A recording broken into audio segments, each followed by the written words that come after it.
Folks, whether you love the West Tigers or you don't, do yourself a favour, YouTube. Check out The Forgotten Fend. It's about a 10-minute mini-series doco. Gun. Okay. The Forgotten Fend. Where does that try? That's right up there. Oh, right up there. That's right up there. If you're talking about some of the more memorable tries in grand final history, Yeah. that could be on the Mount Rushmore. That's Rushmore. That's Rushmore. And this bloke, Richards, Pat Richards, is the Rushmore man himself. G'day, Paddy. G'day, boys. How are you? Mate, you've heard that probably 10,000 times, but does it just keep getting better? Yeah, it's an amazing moment. Obviously, in hearing Rabs, how good's Rabs, by the way. To have that called by Ray Warren and just to be in that moment from Benji to do something like that.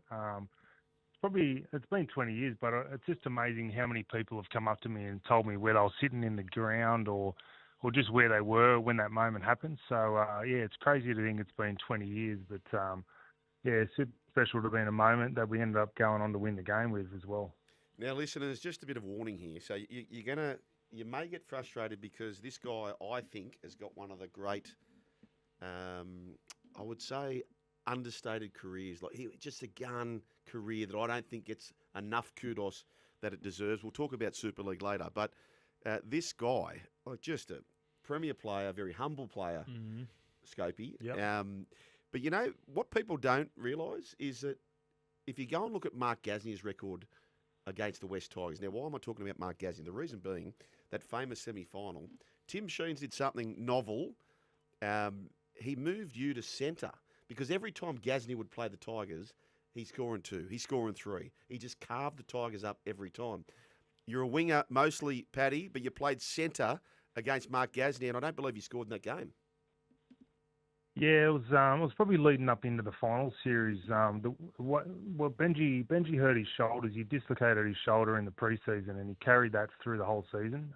So he was sort of struggling there, and that's why he was fielding that ball in the grand final for that try as well. So I sort of defended in the centres there for a few weeks against Gasnier, but.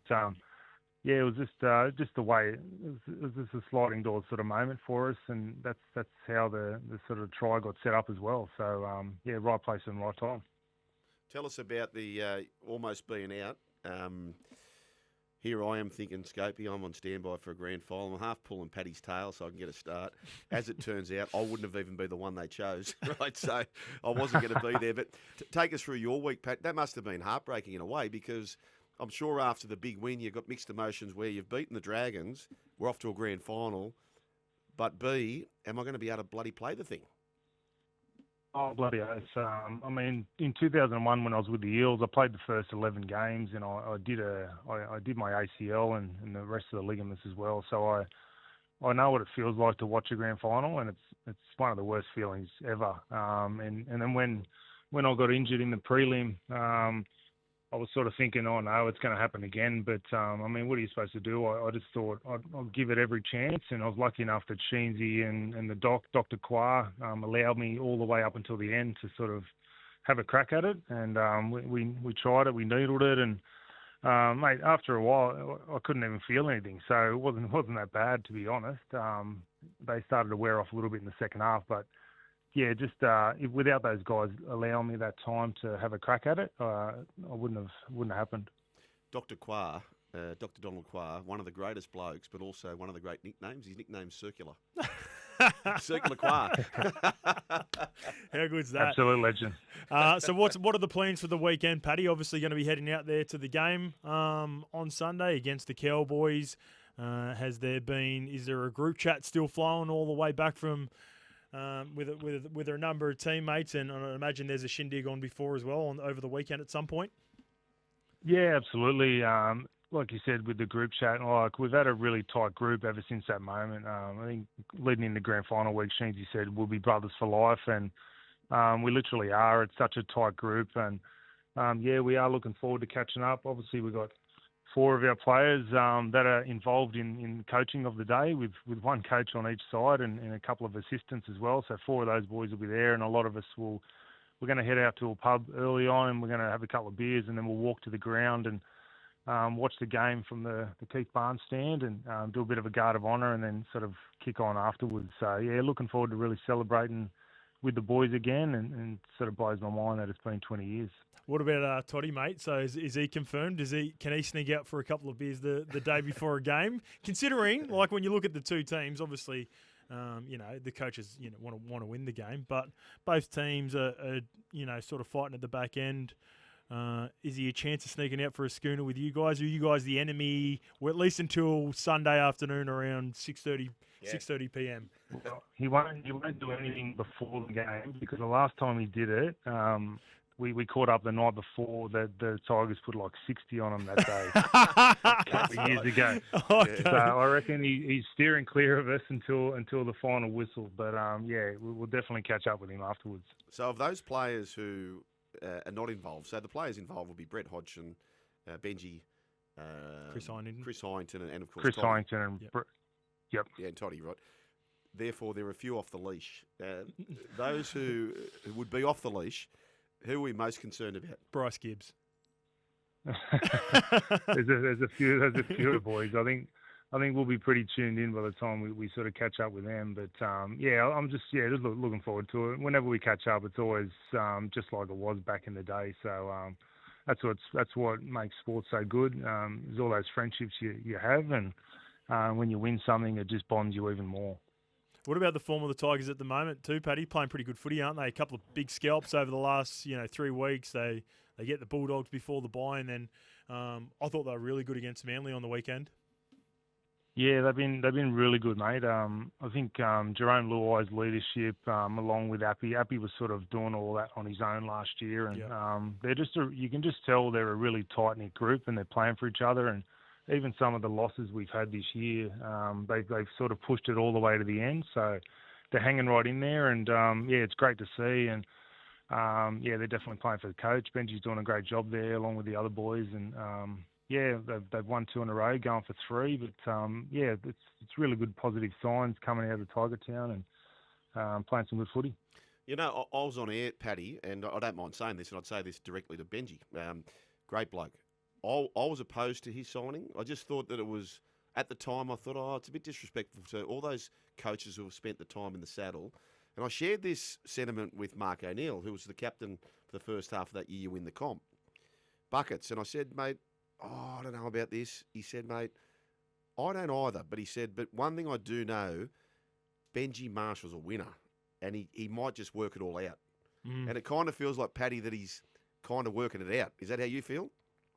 Oh, absolutely. He is a winner, and he'll have a crack. And I've been in and around and seen what he's like.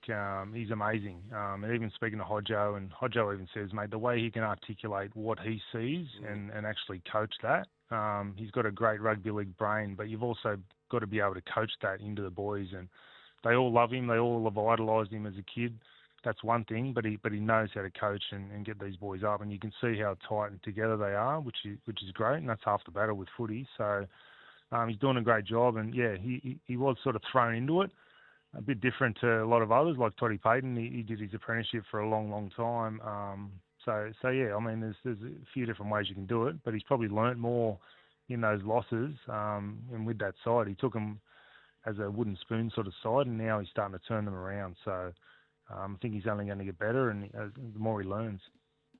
Yeah, I agree with that. And I was just going to say, I said to Sugar before, I think whenever we sort of talk about your career, Paddy, everyone always wants to talk about Wigan, and understandably so. The Golden Boot, the West Tigers and Wigan. Like when you talk about the Super League and premierships and all that.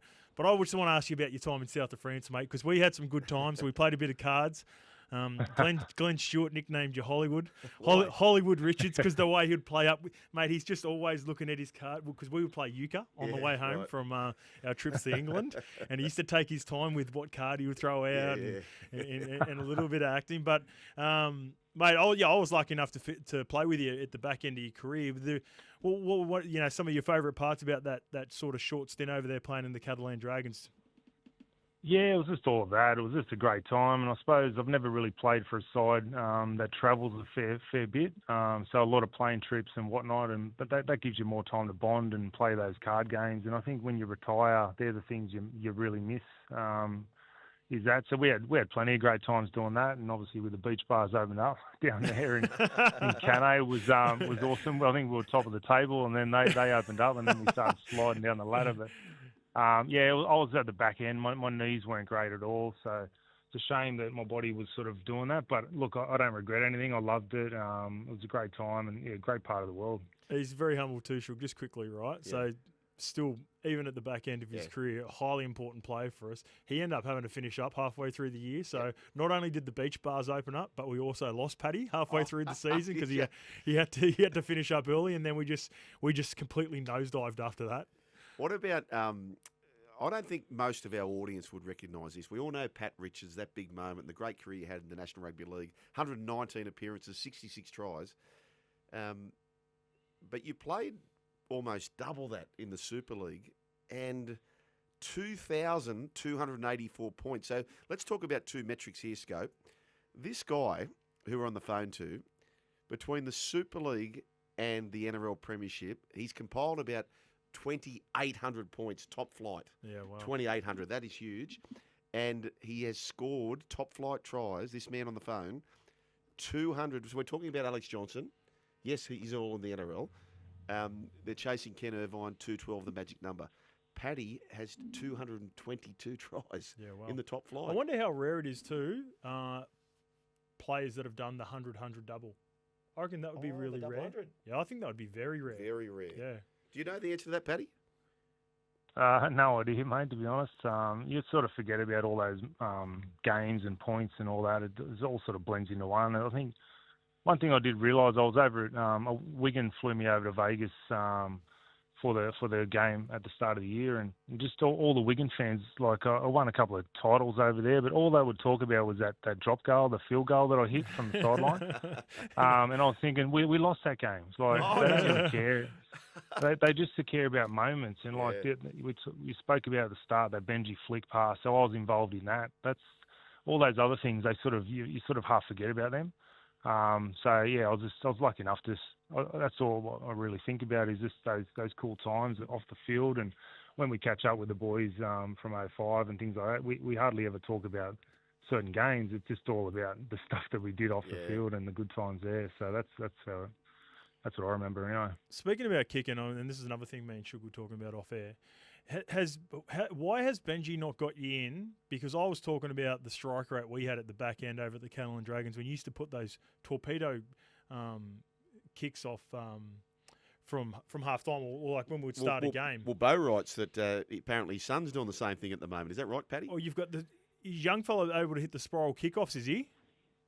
Yeah, mate. Yeah, he can. He can hit them. Took him down a few times, and he started to learn it and practice it. And he's got long levers like myself. So yeah, he's done that a few times. I think the thing the coaches probably don't like is when they don't go right. You're giving up a fair bit of field position. But I don't know. I suppose the teams I was in, coaches they didn't mind backing that, and because you can get the ball back, which is pretty good. So who knows? It might change.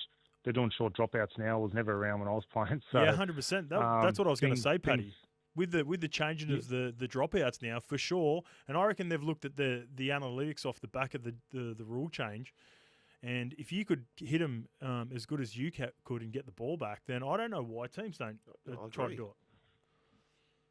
Yeah, it might become a thing. Who knows? But it is all about you giving up a fair bit of field position. I think the dropout, it's more sides defend better on their actual try line than they do 40 out. So, maybe you're just going to take one side to do it and then everyone copies. That's generally what happens in the game. So it's always trends and things like that happening. But, the short dropout has always puzzled me. Hey, Paddy, this one here, which is a good point. Jake writes that he said, Paddy Richards is the only better kicker I've seen with the levers than Matt Burton. Did you ever try and kick an NFL ball? Like, were you ever approached or ever thought about maybe having a crack at that? I actually did. Yeah, I sort of I can't remember what year it was, but it was at the back end, and I had a guy from, I think it was Oz Punt or something like that, and I went down to a park and I was kicking the ball, and he didn't really like the way that I was kicking it. He wanted me a bit more front on. So we sort of kick our spirals a bit side on. Yep. But I think it's started to change. Like a lot of the kickers now, the AFL kickers have gone over there and they are spiraling the ball. So maybe it wasn't working. They didn't really look at it back then when I was doing it. But yeah, I don't know if I would have wanted to go over there and try it. I was just happy doing what I did. But yeah, Matty Burton, geez, he can whack it, can't he? Oh, hey, Pat Richards, the man who scores the famous try and had such a great career. Mate, thanks for joining us. I know it's a busy weekend for you, but we're really pleased to have you on. The Rugby League Week ratings have come through. Scandalous, 8 out of 10 for the Rugby League Week ratings this morning with Aussie. Richards, 9 out of 10. So you've got him, mate. Well done. Oh, I always get scanned out, don't worry. So Mate, say good day to all the boys for us. Enjoy your weekend and say you should. 20 years, G time flies. Good on you, Paddy. thanks, boys.